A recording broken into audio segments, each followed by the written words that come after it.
நண்பர்கள் அனைவருக்கும் வணக்கம். நான் உங்க ஹனி செந்தில் பேசிட்டு இருக்கேன்.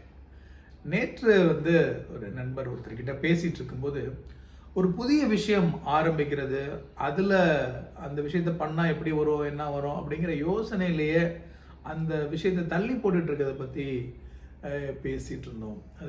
அது மாதிரி இருக்கிறதுக்கான காரணம் என்னவா இருக்கு அப்படின்னா, நம்ம தமிழ் சினிமாவில் சொல்ற மாதிரி பயம். அந்த பயம் ஒரு காரணமா இருக்கு. வள்ளுவர் ரொம்ப அழகா சொல்றாரு, அஞ்சுவது அஞ்சாமை பேதமை அப்படிங்கிறார். எதுக்கு பயப்படணுமோ அதுக்கு பயப்படணும்.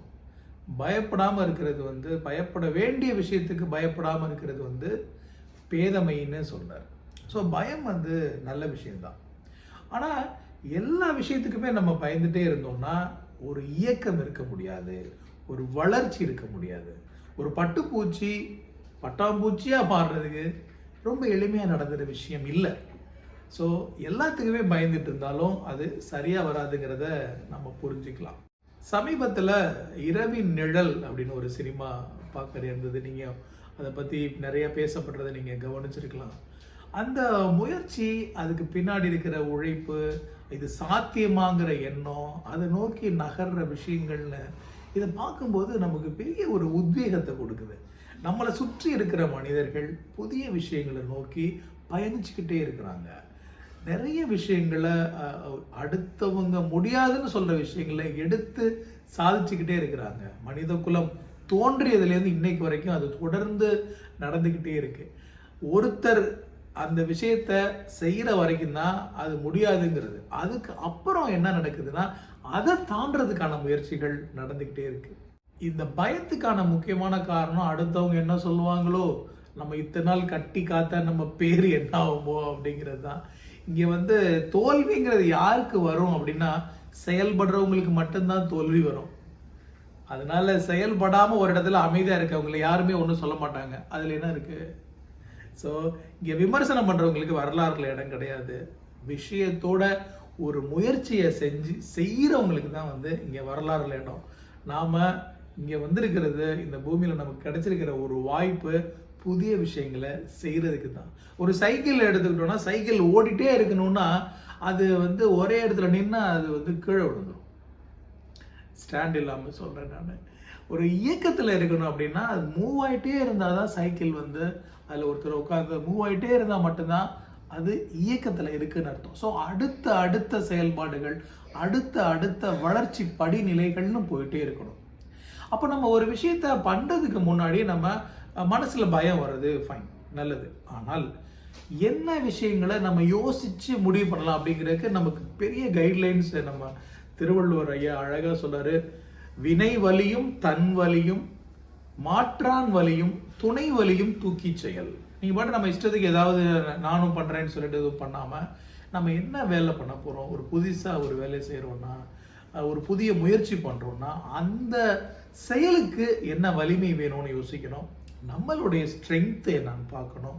காம்படிஷன் எப்படி இருக்குன்னு பார்க்கலாம். மாற்றான் வலி அது இல்லாம நம்ம மட்டுமே இல்லாம நம்ம கூட யார் யாரை சேர்த்துக்கலாம், அவங்களுடைய வலிமை எல்லாம் என்ன, இந்த விஷயங்கள் எல்லாம் நம்ம கலந்து ஆலோசிச்சு தூக்கி செயல் அப்படிங்கிறார். இந்த விஷயங்கள் எல்லாம் ஸ்டடி பண்ணிட்டு நம்ம ஒரு முடிவு எடுக்கிறது நல்லதுங்கிறார். வினை வலி செயலுடைய வலிமை, அதுக்கு தேவையான விஷயம். தன் வலி நம்மளுடைய ஸ்ட்ரென்த்.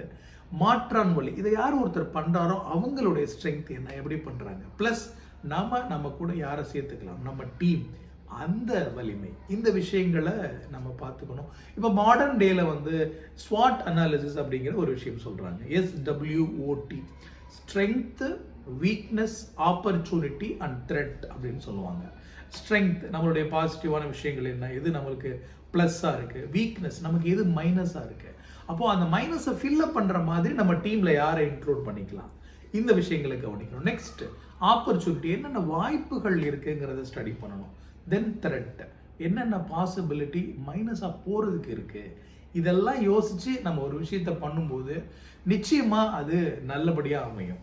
அப்புறம் ஒரு விஷயத்த நம்ம பண்றோம் அப்படின்னா வெளியிலேருந்து யாராவது ஒருத்தர் சொல்லி நம்மளை பயங்கரமா இன்ஃப்ளூயன்ஸ் பண்ணி, உங்களால முடியும் செந்தில், நீங்க பண்ணுங்க செந்தில், இது வேலைக்கு ஆகாது. அது ஒரு தூண்டுகோலா இருக்கணுமே தவிர அதை செய்யணுங்கிற எண்ணம், அந்த உத்வேகம் நம்ம மனசுலேருந்து தான் வரணும். நீங்கள் பல இடங்களில் கேள்விப்பட்டிருக்கலாம், இந்த ஒரு வார்த்தையை சொல்லுவாங்க, கோழி முட்டையை வந்து உடைக்கிறது உள்ளேருந்து உடைச்சாதான் ஒரு உயிர் பிறக்குது, வெளியிலேருந்து உடைச்சா அந்த உயிர் இறக்குது. அப்போ நமக்கு உள்ளே இருந்து ஒரு விஷயம் வந்தால் மட்டும்தான் அது முழுமையான ஒரு அந்த ஆர்வத்தோட, அந்த ஒரு பேஷன்னு சொல்கிறோம், ப்ளஸ் அந்த விஷயத்தை எப்படி நகர்த்தி போகணுங்கிற ஒரு இன்சைட்டோட நம்ம செயல்பட முடியும். வெளிப்புற தூண்டுதல்னால நம்ம ஒரு வேலையை செய்யும்போது நிச்சயமா அது வந்து முழுமை அடையாது. வெளிப்புற தூண்டுதல்கள் வந்து நமக்கு தேவையான கருத்துக்களை சொல்றதா இருக்கலாம், ஒரு செட்பேக் இருந்தால் அதை எப்படி மேனேஜ் பண்ண சொல்றதா இருக்கலாமே ஒழிய, அந்த வேலையை செய்யணுங்கிற அந்த உண்மையான ஆர்வம், ஒரு தீவிரமான கட்டுக்கடங்காத ஒரு வேட்கை நம்ம மனசுல இருந்து வரணும். அந்த ஒரு விஷயம் மட்டும் உங்களுக்கு உள்ள இருக்காங்கிறது மட்டும் பார்த்துட்டா அதுக்கப்புறம் எந்த தடையுமே கிடையாது. So it's your call, my life my டேர்ம்ஸ்ன்ற மாதிரி நீங்கள் உங்கள் வாழ்க்கையை தொடங்க வேண்டியதான், அடித்து துவம்சம் பண்ண வேண்டியதான். கப்பல் கட்டுறாங்களே, கப்பல் வந்து கரையிலே இருக்கிறது ரொம்ப ரொம்ப சேஃப். ஆனால் அதுக்காக கப்பலை வந்து நம்ம கட்டுறோம். அது கடலுக்கு உள்ளே போனால் தான் அதோடைய அந்த முழுமையான பயனே இருக்குது. அதே மாதிரி தான் நம்மளும், நாம் எந்த விஷயத்துக்காக வந்திருக்கோம், எதை நோக்கி நம்ம நகரலாம், என்ன புதிய விஷயத்தை நம்ம செய்யலாம், பயந்துட்டு யோசிச்சுட்டு தாமதிச்சுக்கிட்டு இருக்க வேண்டிய அவசியமே இல்லை. நீங்கள் ஒரு மிகப்பெரிய கப்பல், நீங்கள் கரையிலேயே ஒதுங்கி இருக்காதீங்க, கடலுக்கு வாங்க. வாழ்க்கை பெருசு, வாய்ப்புகள் நிறையா, வாங்க வாழ்க்கையை வாழ்வதற்கு. தேங்க்யூ ஸோ மச் ஃபார் வாட்சிங் த வீடியோ. தேங்க்யூ.